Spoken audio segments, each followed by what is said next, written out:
a good day to be indigenous. Get up, stand up. They are going to become more brutal. Because all the hippies were trying to be Indians anyway. They're going to become more repressive because it's a matter of dollars and their illusionary concepts of power. Hey, Victor. We must live in balance with the earth. And also with recent happenings at Wounded Knee. I am awake. Welcome to Native Roots Radio presents I'm Awake, and I'm your host, Wakanja Hade. Hey, Kadagi to all my friends and relatives in four directions. You are listening to Native Roots Radio presents I'm Awake, and I'm your host, Robert Pilot. Hey, we discuss local, national, Native news and events. As you know, Haley, Native issues are human issues, and human issues are Native issues. Yes, they are, Dega. And this half of the show is in partnership with Little Moments Count. And, we're excited to partner with Little Moments Count and bring on experts in early childhood development. And Little Moments Count is a statewide collaborative that focuses on helping parents and caregivers learn about the importance of brain development in the first 3 years of life. Absolutely. And for more information, you can visit at littlemomentscount.org. That's littlemomentscount.org. And it's been a great, 3 years, Haley, partnership with Little Moments Count. And we have a guest on. And tonight we're really excited to be partnering with Little Moments Count. And, we host these conversations on early childhood development and bring guests on, to see what they have to say about child development and creating bright futures and strong communities. And tonight we have Kim Lage, an enrolled member of White Earth Reservation, along with her siblings, were born and raised traditional grandmother in a community full of relatives. Kim has 4 grown children and resides and currently outside the White Earth Reservation. Kim has worked with child care development, early child care program for over 20 years. And we are really excited just to have a great conversation with Kim. Welcome to Native Roots Radio. Anin Bushu from Gawabaganikug. Thank you so much for having me, and certainly appreciate this evening's sponsor, Little Moments Count. So miigwech to them. Absolutely. Hey, let's jump right into this because, Kim, these segments fly by, but I have a couple questions that I'd love to ask you. And again, big thank you and Peeny Gigi for being on. As someone deeply involved in early childhood development programs for over 20 years, what are your key insights you've gained about the significance of early experiences on brain development, especially during those critical years up to age 3 that we talk about? Yes. Very, very key moments in a child's life, and as in our teachings of our people, is that we teach that our children come from the Creator. They come with wisdom and knowledge, and that we should look to our children, that we can be everything we can to them to guide them in the paths that they will go and be the continuance of our people. So I get so excited about the reasoning behind how the conference came to us here was that we had people that were hungry for that news. And we started to hear a little bit about, brain development, the importance of brain development.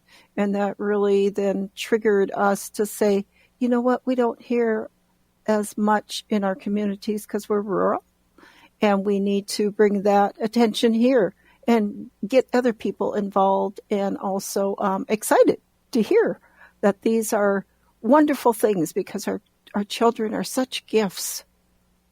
Yeah, definitely. And talking about brain development, and is it do you think it's a newer thing in the last 20 years that you've been experienced, or is it something that 20 years ago you kind of jumped in and people knew that the first 3 years were so important? Yes, those formative years are very important, especially the attachment and just the nurturing that a child needs to help that brain function. We know, as in anything, If stress enters, it can disrupt the brain development. It's those narrow connections that we want to make sure that are strong. And that is really embedded in them to be nurtured and to be guided. And just knowing that brain was like, wow, now we have attention to it.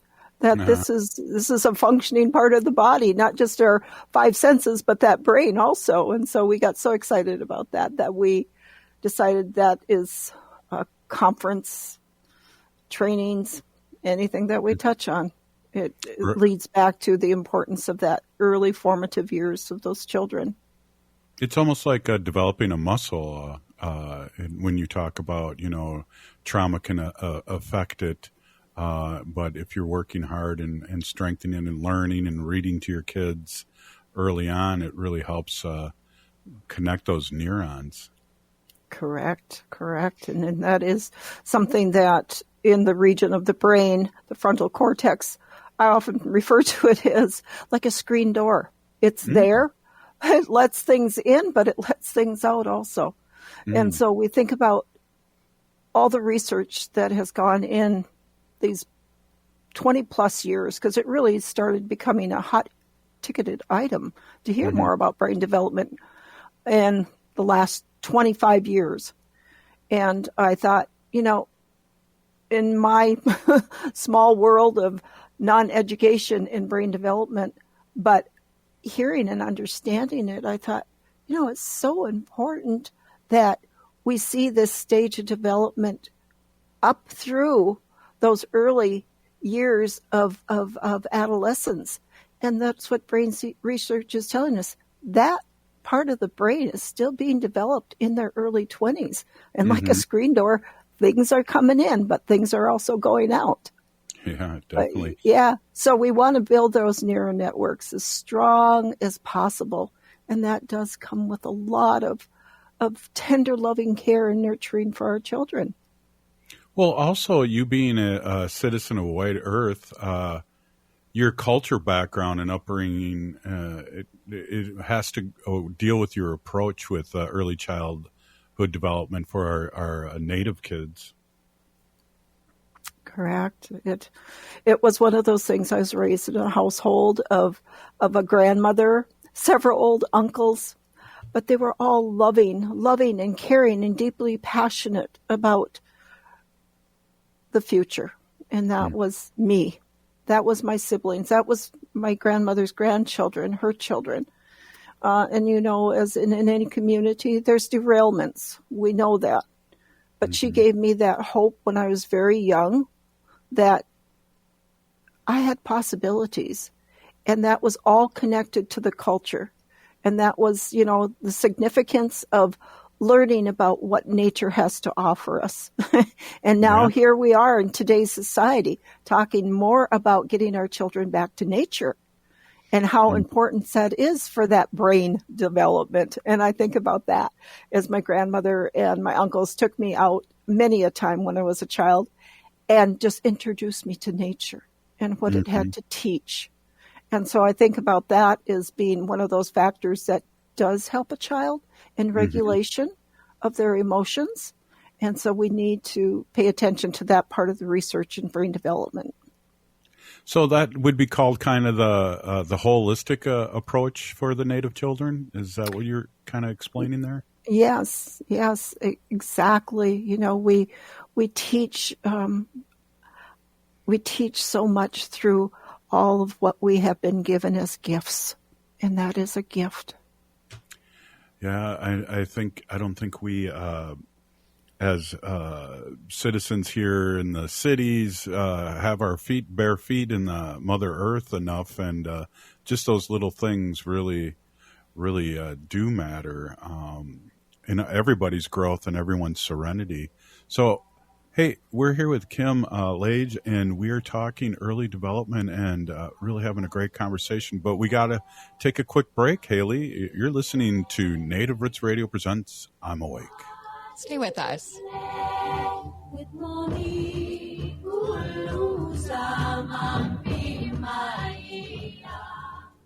If the statistics say that 1 in 3 Native women and 1 in 6 Native men have experienced sexual assault in their lifetime, it means our whole community is affected by sexual violence. 1 is too many. Don't stand by, stand up. Don't engage in acts of sexual violence, and shut down the dirty jokes, the gossip, the victim blaming and shaming. As a community, we can change the way we respond. Contact the Minnesota Indian Women's Sexual Assault Coalition to attend a workshop to learn more. Sponsored by the Minnesota Indian Women's Sexual Assault Coalition. Hey, if you're like a lot of people, you're probably relieved that the holiday celebrations are over. But there's one thing that might stay with us from the holidays besides all those gifts, and that's COVID-19. Numbers from COVID are going up as we spend more time inside. And Native Americans are seeing even bigger case spikes. With all the indoor celebrations over the holidays, you may have unknowingly been exposed to someone with COVID-19. That's why it's important to stay vigilant. If you notice any symptoms like a fever, a tickle in the throat, or heavy fatigue, take an at-home test. They're still free and can be ordered at sayyeshometest.org. If you do test positive, you're eligible for free treatment, and no health insurance is required. Visit health.state.mn.us to connect with providers and receive your treatment. Let's make 2024 the healthiest year ever, securing a brighter future for our Native community. Attention transit customers. On Saturday, March 16th, Metro Transit will make changes to transit service within your community. As we do each quarter, we review our resources and ridership trends. These service changes continue our ongoing work to best serve customers throughout our system with our given resources. A summary of the upcoming service changes and a preview of the updated schedules are available now at metrotransit.org. Hi, I'm Jane Fonda, and you're listening to Native Roots Radio. And we're back to Native Roots Radio presents I'm Awake, and this is Robert Pilot. This half of Native Roots Radio is presented in partnership with Little Moments Count. And being a former early childhood educator myself, I know that nearly 80% of brain growth happens in the first 1,000 days of life. So that's why we know, like little things like talking and playing and reading and singing just help create those pathways that just set the child up for a better future. Right, and for more information, you can visit at littlemomentscount.org. And hey, we're here with Kim Lage, and she is talking about her 20 years of experience with child care and early development, and we are having an awesome conversation. Welcome back, Kim, and let's keep going here. These segments just go really fast here, and we're really excited to have you on here. We were kind of talking about We were kind of talking about the holistic approach in the first 3 years and how important it is. And can you share with us the genesis of Brain Development Community Collaborative Conference and what inspired its formation? That comes with a unique story. And you may have had this speaker on before too, Barb Faber. And she had been, in my early years, the director of the child care program. And so her and I together had attended a CCDF regional meeting in Chicago. And we were sitting there, and they had a speaker, Dr. Kathy Grace was her name. And this woman got up, and she started talking about the structure of the brain, all the happenings in the brain. And I was just in awe of, wow, this is something that really needs to be heard by a lot of people. And we think about the early childhood teachers and childcare providers. Everyone from our bus drivers to our principals need to hear this kind of information. And so Dr. Kathy Grace, I approached her. Barb said, go up to her and just ask her. So I went up to Dr. Kathy Grace and I said, we really, really want to hear more on this. And we invited her, and she was our first speaker. And we put her on stage with several other keynote speakers that talk passionately and informatively about the structure of the brain, about the influences, and about the richness of culture, how culture does impact the child's development. So, and we brought together some wonderful speakers over the years, and we had everything from local people in our mental health, our early childhood, speak on matters that were very important to them about child development. We've had Dr. Bruce Perry speaking on the adverse effects of trauma on the brain, and that was phenomenal speaking. And so I think about all these speakers in the beginning that help us dive even deeper into what was brain development and how important it was in those early years. And that just kind of snowballed from one year to the next. And pretty soon we got to our 20th anniversary, and we were putting on the 20th one. And you wonder, where did those 20 years go? But it was very, very so important to me to hear that and know that people were anxious to hear that and very hungry to hear that. Mm-hmm. And so we had a slight interruption for, the nation's shutdown, but here we are back again and hoping to get back on track with the speakers. We have a lot of great speakers returning, and new speakers coming in with new information. And so it will be a fun and exciting time. And we just hope more people are able to get back on track for that conference, because we've been out now for a couple years. Mm-hmm. So, but yeah, so that was a start, and that is not the end. Right on. Good for you, and great information. What other milestones and achievements are you proud of with this 20-year history? Yeah, it really starts to show, and that when you see these young people and they look so familiar, and then you realize, oh, they were one of our children in our child care centers, in our family child cares, and they're all grown.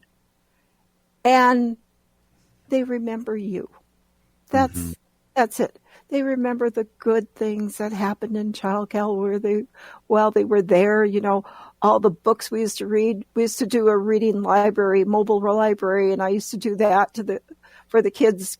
I'd stop at each of the sites and read books, and especially culturally rich books, and just significance of the importance of culture and how we touch on it, whether it be in storytelling, in traditional storytelling, or we read it from a book. But it's so important for us to find our strengths in our culture, and that's one of those things where I like to say we are working really hard at bringing back language, but understanding the importance of our culture for our young children. So anyhow, those books, experiences, we do a lot of community outreach. We do a lot of activities with our kids, helping them to know about what is this, when we're talking about, them developing to their fullest potential. And it's just exciting things that we are, constantly looking for opportunities to be in our community, to demonstrate and to share knowledge of brain development, of social emotional development, cognitive development, child's development that is natural. It is natural. We don't need to fight against it. We need to embrace it. And hear more from our children, because they have a lot of wisdom to share for us.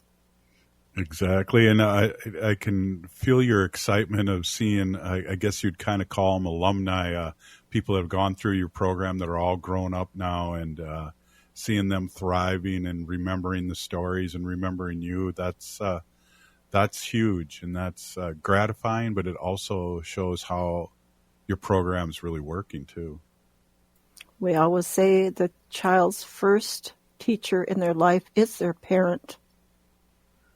But knowing, too, that if they are in a child care situation, it may be their grandmother, auntie, uncle, but it's also a licensed child care centers, family child cares that we have our little ones in. And I'm happy because of the job that I do. I get to go see those kids every day, almost every day, and interact with them. And it's so much fun because they all run up to me and, hi, Grandma.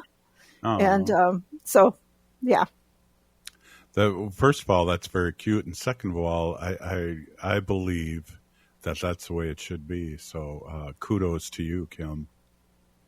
Really, that's Haley, do you have anything? I'm getting a little emotional here.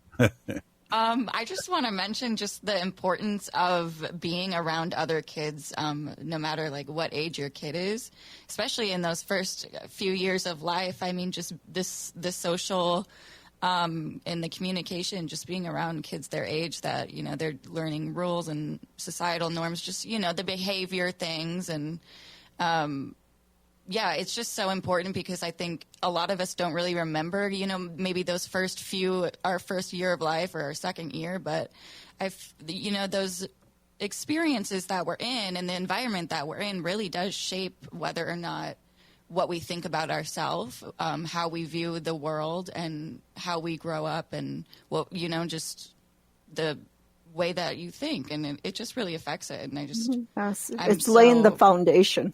It's really laying the foundation for what we build upon. And again, the brain is an amazing thing. It's an amazing thing. And just knowing that, man, that is networks that are happening even to this day at my age, and that we can channel to other sites in our brain to learn something new. And sometimes that, you know, we say to learn something new is a struggle. But if you start putting that with a hands-on type activity, you find children just thrive because that is right there is the stage of development they are in, that tactile. And they want to do those activities that help, you know, play, you know, with blocks, or they're painting with their hands, or they're scribbling on walls. That's okay because that's part of development. Their brain is saying do that. Mm-hmm. Yeah. And, you know, having a positive brain development is so much, obviously so much better than trauma because you remember both, and they're both deeply embedded, the good and bad. And to have more organizations like what you're doing and Little Moments Count, really, I just have to commend you. And truly, the children are our future. And you sound, Kim, you sound like a great auntie, and we really appreciate you and appreciate you being on today. You're muted, Kim. Oh, miigwech. I'd gladly be anyone's grandmother, auntie, sister, whatever is needed, because that is truly who I am. I take that role very important. Thank you so much, and thank you for being on. And it really has come through the microphone and the radio here that is who you truly are. So really, big peeny-gigi for coming on. Very, very, very emotional first part of the show. I really appreciate it, Kim. All right. Hey, this is Native Roots Radio presents I'm Awake. Up next, Bob Blake from Red Lake. Ho! The city of Minneapolis is now on Native Roots Radio with Minneapolis AIR. AIR stands for American Indian Relations. Guest host Christine McDonald talks to people about important things affecting the city's Native communities. Minneapolis AIR dives into topics like public safety, public health, elections, and so much more. Tune in to Minneapolis AIR on Native Roots Radio from 5 to 6 p.m. on the second Wednesday of every month, right here on AM 950. Life can be hectic. Sometimes the pressure can feel like too much, and the emotions can be overwhelming. Hennepin County's COPE Mobile Crisis Response is here to listen and help you find a way through whatever is going on in your life. Call 612-596-1223 for no-cost crisis support anytime, anywhere in Hennepin County. That number is 612-596-1223. Attention transit customers. On Saturday, March 16th, Metro Transit will make changes to transit service within your community. As we do each quarter, we review our resources and ridership trends. These service changes continue our ongoing work to best serve customers throughout our system with our given resources. A summary of the upcoming service changes and a preview of the updated schedules are available now at metrotransit.org. Hi, I'm Chuck Manette, owner of Native Concrete and Masonry. Whether it's cracks in your existing sidewalks, steps, chimney restoration, or a whole new project, you can trust our team to ensure satisfaction through detailed planning and precision. Native Concrete and Masonry is a Native American-owned business, and we have worked with our clients throughout the Twin Cities metro area. We work closely with our clients to accomplish our initiatives. Learn more at nativeconcretemasonry.com. AM 950, the progressive voice of Minnesota. As we pack away the ornaments and bid farewell to the holiday season, it's time to unwrap the gift that keeps on giving, getting protected by a COVID-19 vaccination. This is your chance to make a difference, especially as our Native communities face higher COVID numbers. Those higher numbers underscore the need for collective action. So answer the call and get vaccinated. The latest vaccines are not just authorized, but they're proven effective against the current variants. This is extra protection even if you've already had previous vaccines, since previous vaccines will eventually wear off. Plus, the new shots are FDA approved for ages 6 months and up. A COVID vaccine is not just a shot. It's a pledge to safeguard the wisdom and stories handed down by our elders. So join the movement, get vaccinated, and make 2024 the healthiest year ever, securing a brighter future for our Native community. For more information, including details about clinics offering free vaccines, visit vaccines.gov.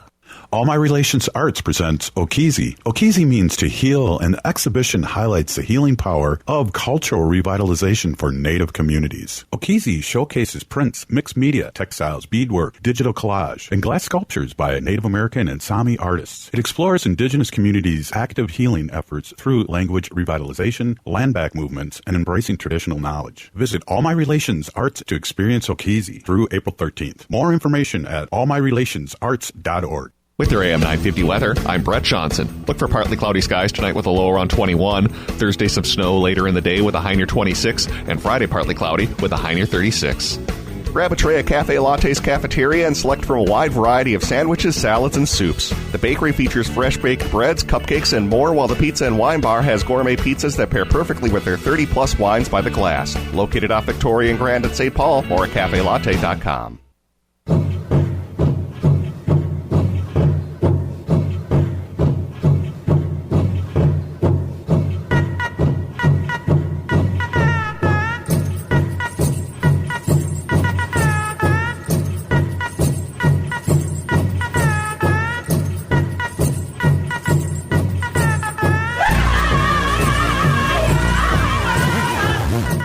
Welcome back to Native Roots Radio presents I'm Awake, and this is Robert Pilot. This portion of the show is supported by All My Relations Arts and their current gallery exhibit, Okizi, in partnership with the American Swedish Institute, now until April 13th off of Franklin Avenue in Minneapolis. Hey, we are here with our friend Robert Blake from Red Lake. I always love saying that. And we're here with Solar Bear with the Solar News. Hey, welcome, Robert. Hey, great to be here, Robert and Haley. I'm joining you from Tulsa, Oklahoma. I'm at the River Spirit Casino. There is the Tribal Energy Equity Summit happening here in Oklahoma. And we have our relatives, we have tribal citizens from all over the country that have been here this week. And we have had some great workshops, and we've had federal participation by the U.S. Treasury, Department of Energy Loan Programs Office, and just a lot of really good people that are doing work around Turtle Island to get all these tribal nations renewable energy. It's just really awesome to be here right now. It's great. Bob, it's interesting. You must be really working hard because you sound a little sleepy today. Oh, yeah. This is. I am going on 4 days straight here on this now, and it is. But there's like so much, Robert. It's like so much to take in. Everybody is doing so. I mean, I didn't even know half the stuff was happening.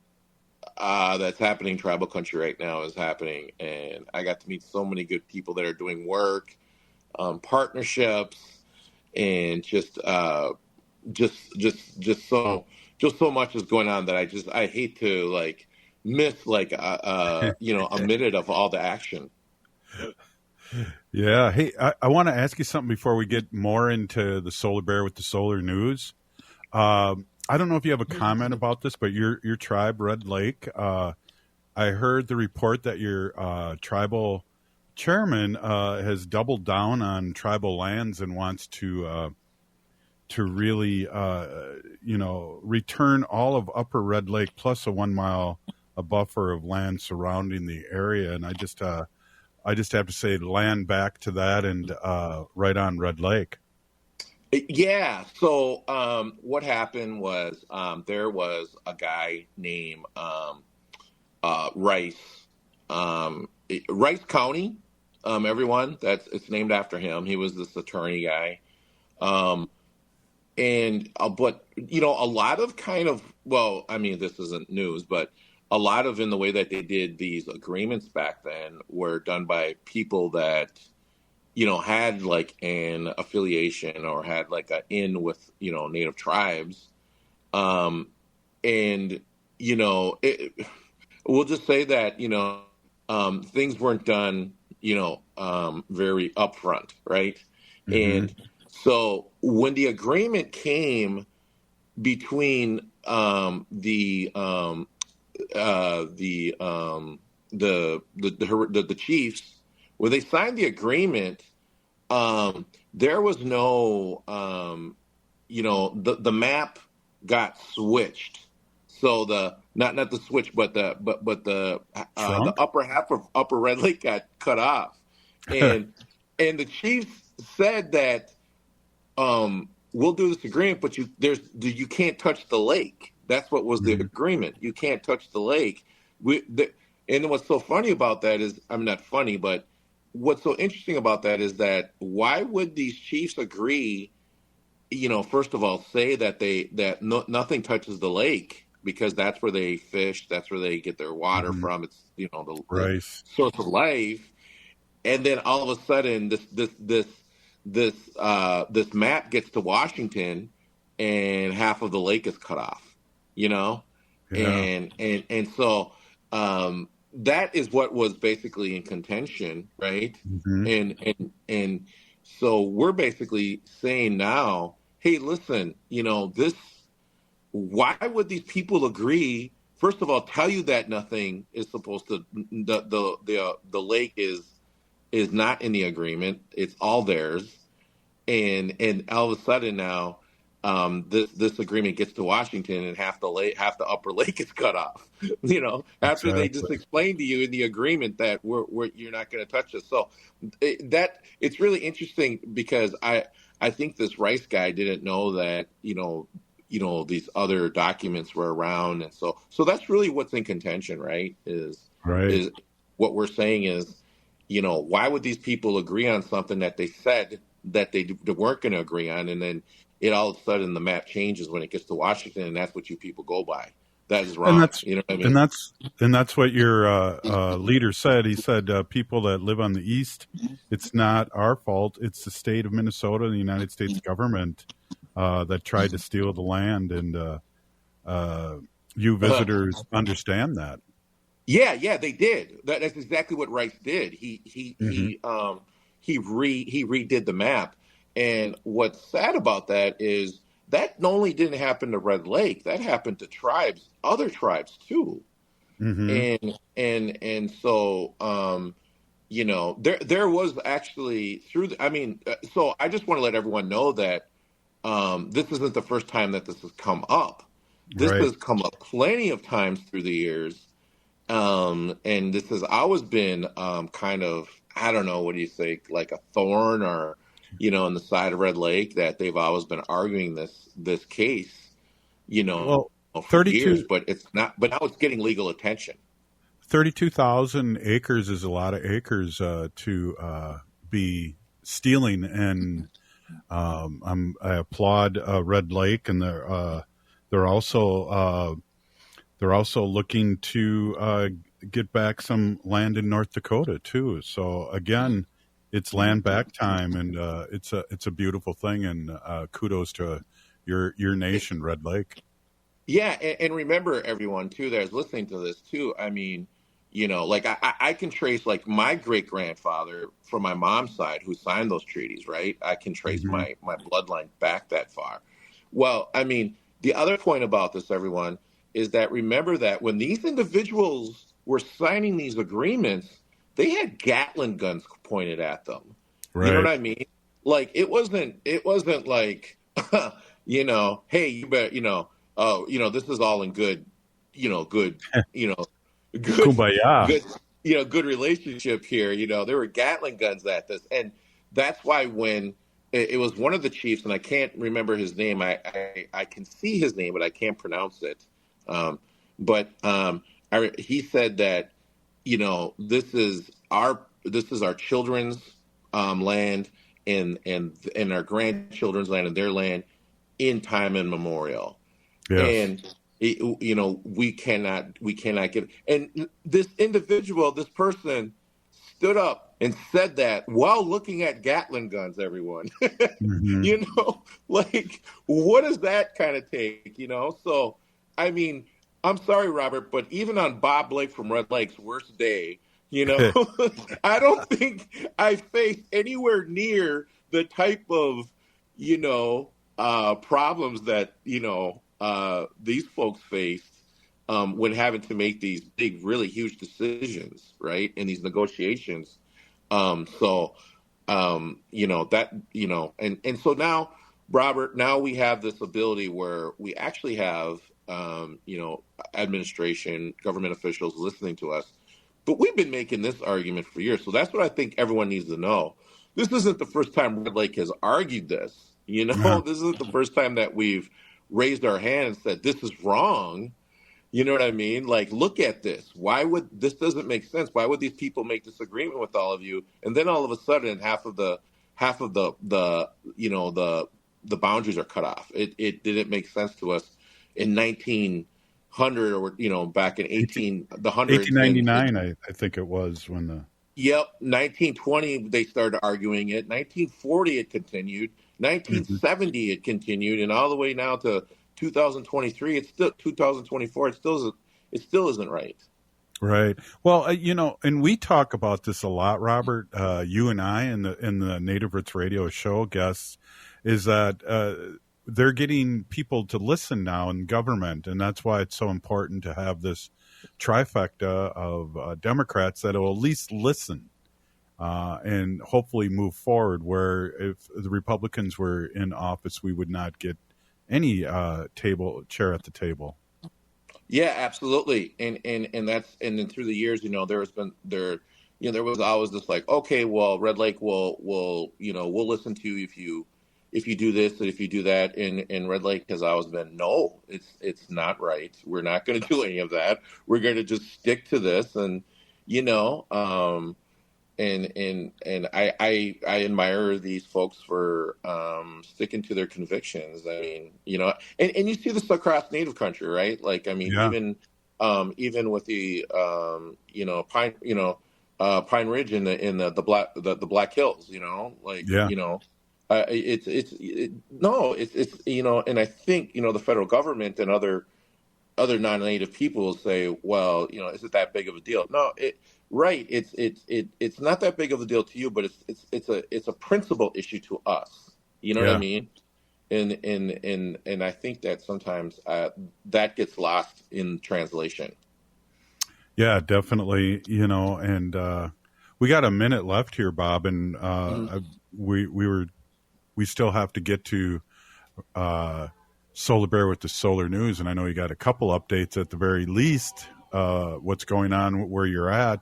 So why don't we take a quick break and get into that? And thanks for conversing with me about Red Lake. Yeah, sounds good. On. Hey, for you people on the radio, Bob gave me a thumbs up, so that means yes. We'll be right back after this short break with Bob Blake from Red Lake, Solar Bear with the Solar News. Oh,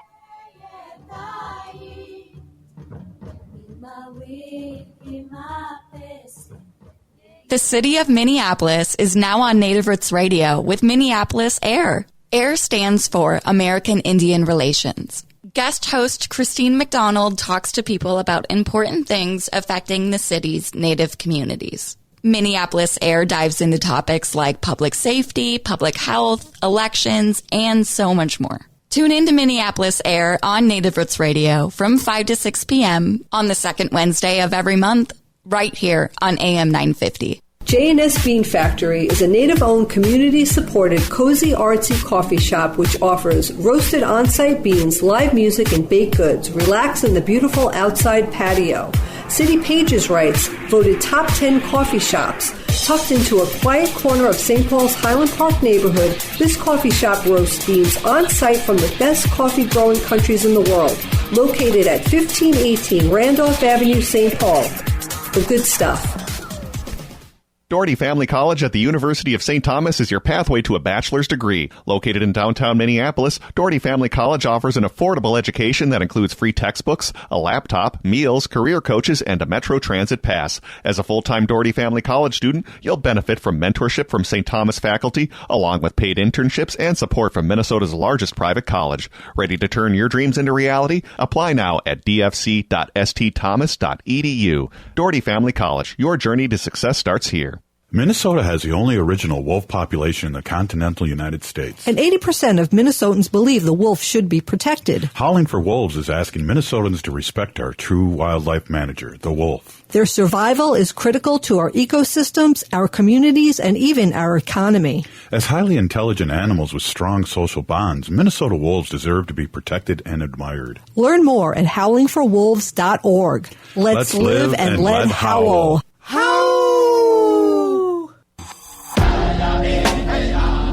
Hi, this is Representative Sharice Davids from Kansas. I'm Ho Chunk, and you're listening to Native Roots Radio. And we're back to Native Roots Radio presents I'm Awake, and this is Robert Pilot. This portion of the show is supported by Howling for Wolves, protecting wolves for future generations.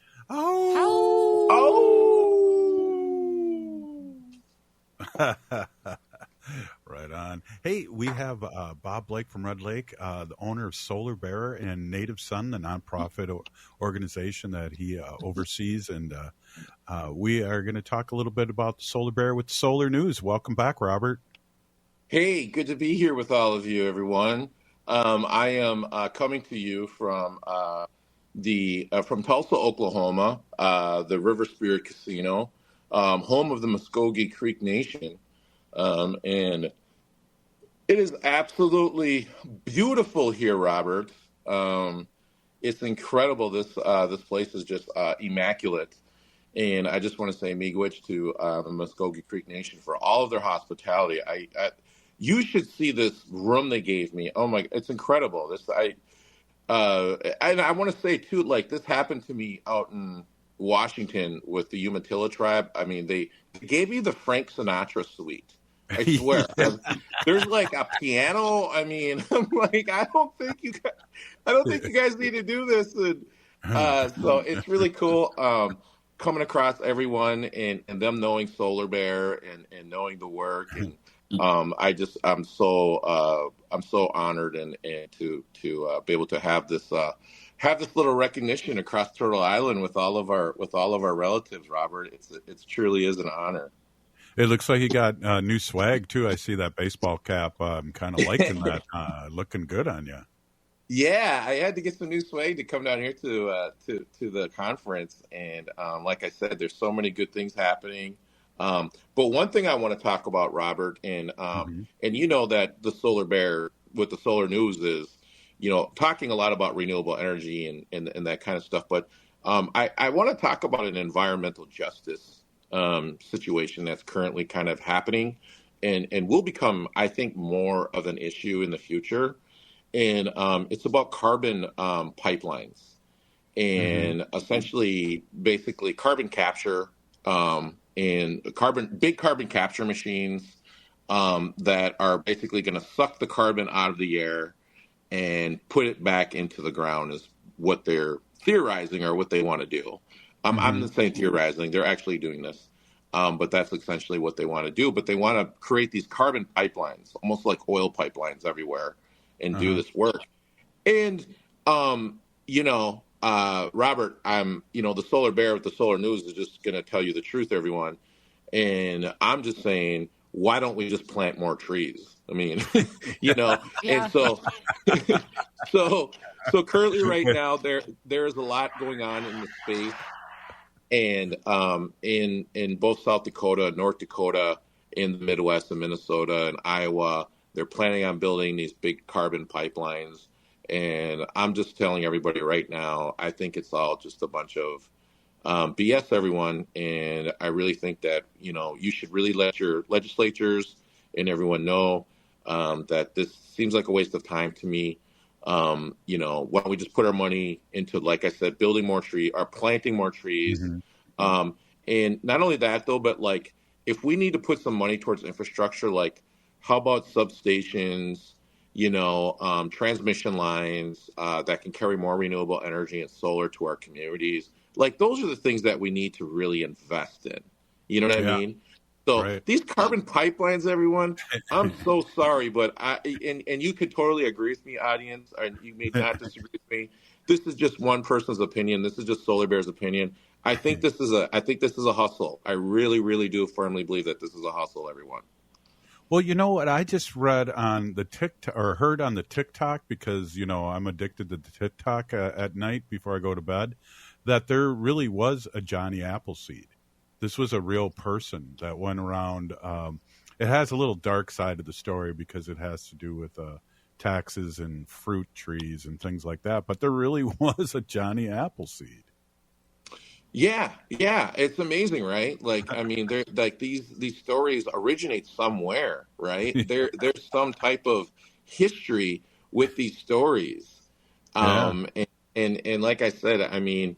I think that this is really interesting, and I think it's going to become an issue in the future. And I just want everyone to know that we have these things that suck carbon out of the air, right, and store it, and they're called trees. And the nice thing about these trees is they produce oxygen for us to breathe. So they also produce other trees too if you let them. Exactly. They have this whole network. So everyone, please, why don't we do what we know what nature already knows works, and let's just do that. So that's my opinion about that.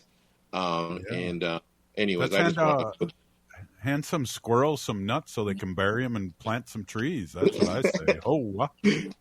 Exactly. Also, another interesting story, too, that just came out.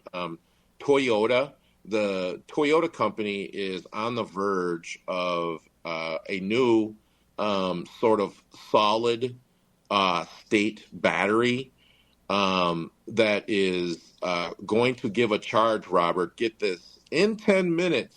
This is what Toyota is claiming, a charge of up to about 745 miles. You will be able to charge your vehicle in 10 minutes. Wow. Now, this is going to revolutionize the car industry because if you're able to charge your car in 10 minutes with a range of 745 miles, I'm sorry, but boy, there's not going to be a lot of need for fossil fuels that much longer.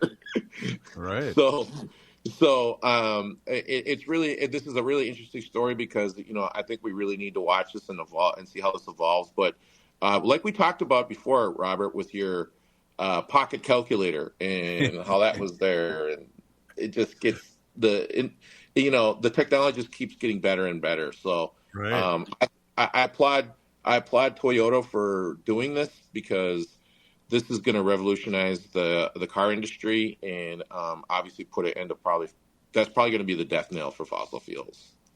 Yeah, let's hope so.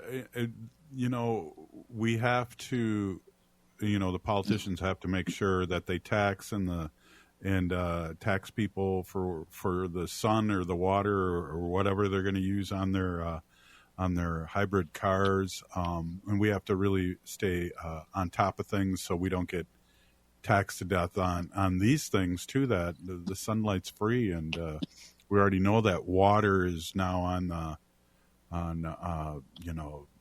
Wall Street's commodities, and so we have to be careful.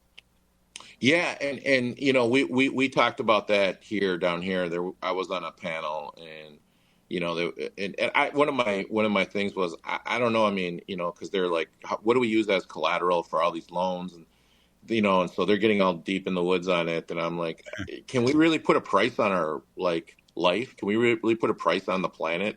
Can we really put a price on our kids' future? I'm sorry, but I'm going to do whatever it takes to make sure that if the future generation has the ability to, to live and thrive, because they have just as much as right as we have had to do it too. And I think that this should be a priority, irregardless of whatever collateral that we're going to need to make sure that works. And so, by the way, I got an applause on that. People like that. So, but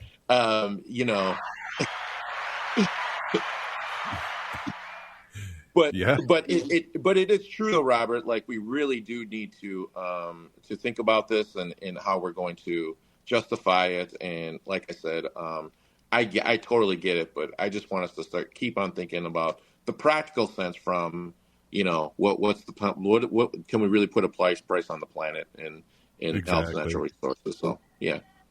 Well, we only got a minute left, but Robert, I know they have got a red alert. The country's, what is it called? The government, the world government, they have a red alert going on here for the planet. Yep.